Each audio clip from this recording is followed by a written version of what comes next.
Hi everyone, Work the Me Out Tano here, the internet's busiest music nerd, and it's time for a review of this new King Gizzard album, Phantom Island. Here we have the newest and 27th LP from prolific and varied Australian rockers King Gizzard and the Lizard Wizard. And with almost 30 studio albums of material compiled in about 15 years, King Gizzard are still finding ways to surprise fans and challenge themselves with new concepts, genre switches, and instrumental palettes. The upside to this being, after so many records, it is still exciting and interesting and intriguing for a new King Gizzard album to come out, because in some ways you never really know what you're going to get next. But then the downside, in a way, there is an intense familiarity that comes with having so many albums come out in such a relatively short amount of time. And the band now has this hulking discography that, at least for the purposes of this review, is kind of difficult to sum up. I mean, maybe one day when the dust has settled, the various eras of the King Gizzard discography will become clear and hopefully more decipherable. But for now, all I can say is that the lead up to this new album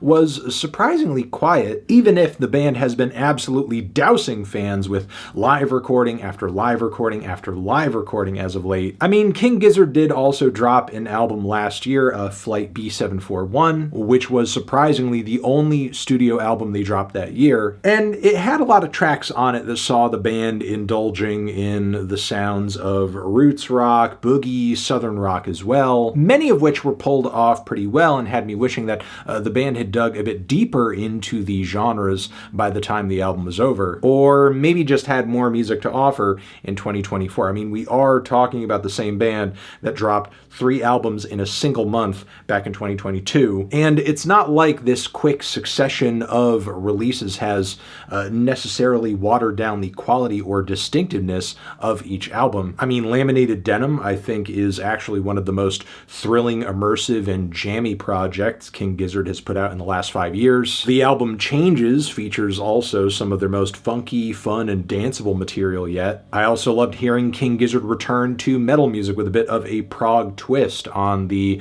apocalyptic Petro-Dragonic Apocalypse. And while I didn't love Silver Chord, I can appreciate the record's attempts at trying to incorporate electronics into the fold. And this new album over here is apparently being billed as King Gizzard's orchestral album, or at least that's what I see people saying about it in just about every place I can read about it. Now, I wouldn't go into this album expecting some kind of exploration of classical music and the like, though an album from King Gizzard along those lines strictly certainly would be interesting. But yeah, even though this record is not that, it does feature a lot of arrangements that the band brought on in collaboration with composer Chad Kelly, and I went into this album pretty excited to hear how exactly this would all play out, how these layers of instrumentation would work into King Gizzard's usual sound, if there even is a usual King Gizzard sound at this point. I mean, historically there have been lots of rock and metal records that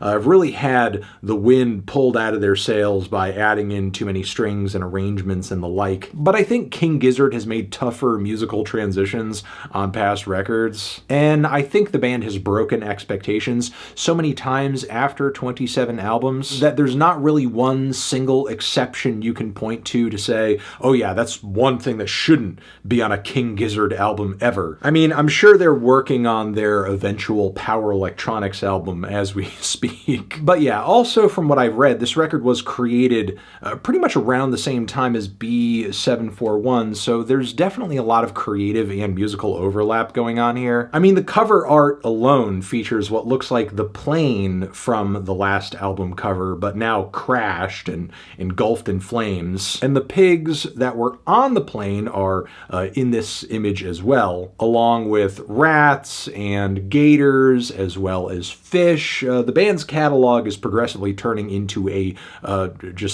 zoological series of reference points. And musically, once again, it seems like the band is dealing in a lot of roots rock and southern rock, with, of course, kind of a prog and psych twist twist here and there, but now you have this added element of drama that is brought on by all of these extra woodwinds and strings and horns. And this new direction and approach when it comes to instrumentation is one that I'm glad the band embraced, and even though I did enjoy this album, I kind of have to wonder if this was the right collection of songs and album to head into this direction with, because sometimes the very heavy, refined layers of strings seem almost at odds with the funky and occasionally twangy rock instrumentation going on underneath, like with the track Eternal Return. Or, as I feared, these arrangements can come across maybe a little bit tacked on, given the fact that they're bookending a track and clashing aesthetically with some of the other instrumentation on the track. I would say this is the case for Lonely Cosmos a bit, especially given how the song sort of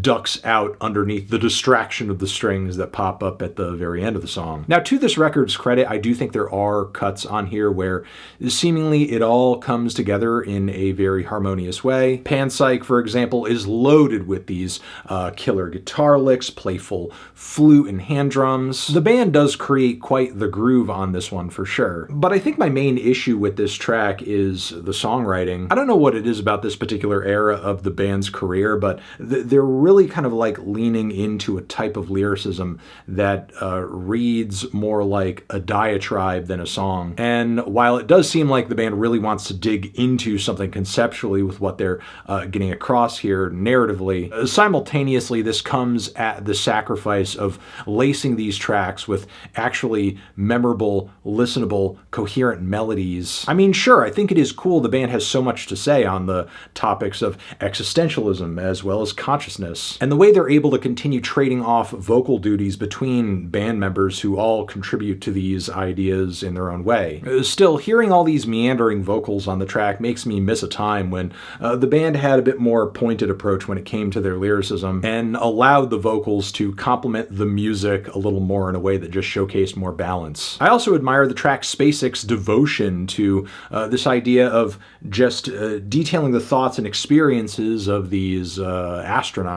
On top of that, decking this tune out with all of these fantastical strings gives way to moments that are pretty Bowie-inspired. But the constant flow of information in talk-sung lyrics really prevents this track from settling into anything memorable or truly enjoyable, beyond the grandiosity of the presentation anyway. Now, I wouldn't say this is the case for every single track here. The opener, for example, actually does manage to dish out quite a few catchy, snappy vocal lines, especially in the first leg, even while managing to work in a word like tintinnabulation. There's also DEADSTICK, which I think is genuinely one of the catchiest and most fun songs King Gizzard has ever recorded, period. The horn sections on this track are insane, and I actually would not mind hearing the band go full big-time blues horn band for an entire LP. The rockin' riffs, the group vocals, the big brass layers are just all too good to deny. And honestly, this record's biggest sin is that there aren't more cuts on this thing like this one. Meanwhile, AERODYNAMIC is a mellower number that I loved quite a bit. Some beautiful balladry comes through with a steady chord progression. Eventually, the whole thing evolves into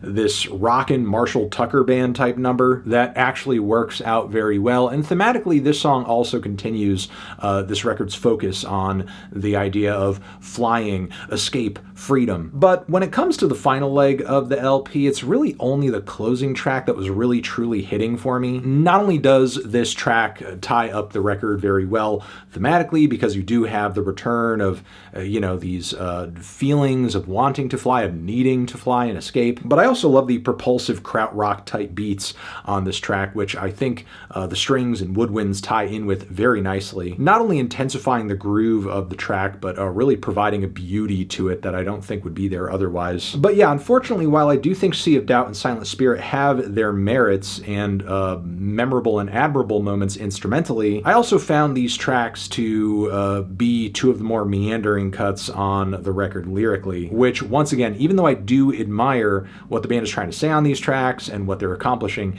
instrumentally, this lyrical approach does sort of prevent these songs from having the immediacy and the punch that they could or even should have. So while I thought Phantom Island was a pretty good one from Gizzard, to say the least, I can't help but feel like this album is like a bit of lost potential as far as, you know, something more orchestral goes. I mean, I think with this LP, the band could have been a bit more straightforward with the narratives and the concept, and really sort of pared some of the lyrics down in a way to where they actually kind of hit. I think they really could have dug further into the whole old school 70s Southern rock thing in a way that they sort of, I don't know, didn't quite do on B741, and almost showed that album up in a way. And when it comes to the orchestral stuff, I feel like they possibly could have saved even that idea for a record or another album cycle that was loaded with material that truly would have complemented going in that direction, that kind of instrumental palette. So yeah, for those reasons, I'm feeling a strong 6 to a light 7 on this one. Transition, have you given this album a listen? Did you love it? Did you hate it? What would you rate it? You're the best, you're the best. What should I review next? Hit the like if you like. Please subscribe and please don't cry. Hit the bell as well. Over here next to my head is another video that you can check out. Hit that up or the link to subscribe to the channel.